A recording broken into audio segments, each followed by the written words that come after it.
1903 ஆண்டு ஜூலை 15 நாள் குமாரசாமி நாடாருக்கும் சிவகாமி அம்மாளுக்கும் செல்வமகனாய் உலகில் அவதரித்தாய்.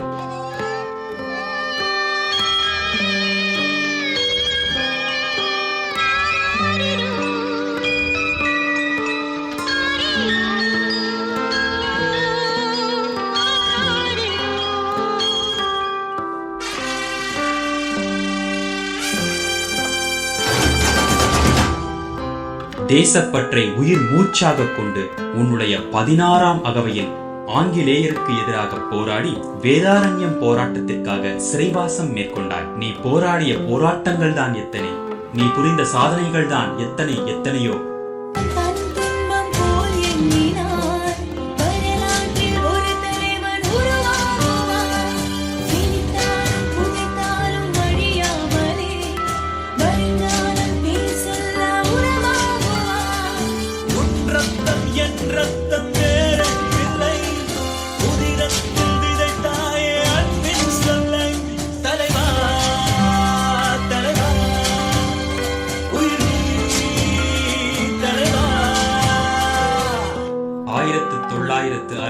தமிழக முதல்வராக பணியேற்றுக் கொண்ட போது முதல் நாள் முதலே நீ ஆற்றிய பணிகளை கணக்கிடுவது மிகவும் கடினமானது.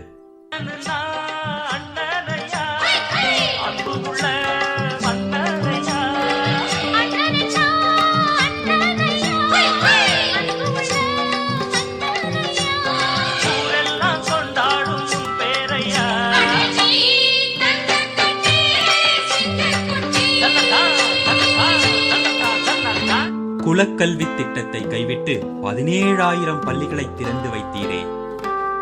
ஏழை குழந்தைகளுக்கு மதிய உணவு திட்டத்தை தொடங்கி வயிறு மற்றும் அறிவு பசியை ஒரு சேர அமர்த்திய தாயல்லவா நீர்.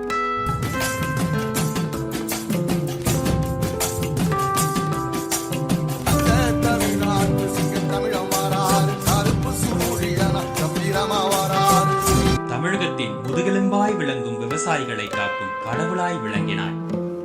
அதற்காக பல நீர்ப்பாசன திட்டங்களையும் அணைகளையும் ஏற்படுத்தினாய்.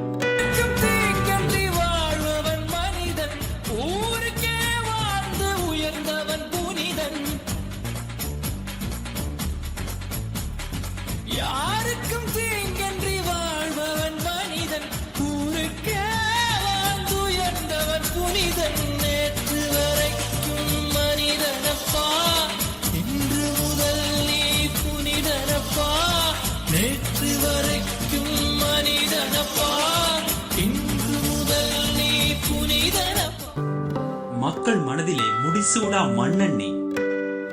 பாரத ரத்தினா போன்ற விருதை பெற்றாலும் எளிமையை மட்டுமே தன் வாழ்வாக கொண்டு சமூகத்திற்காகவே வாழ்ந்த தியாக செம்மல் ஐயா நீ.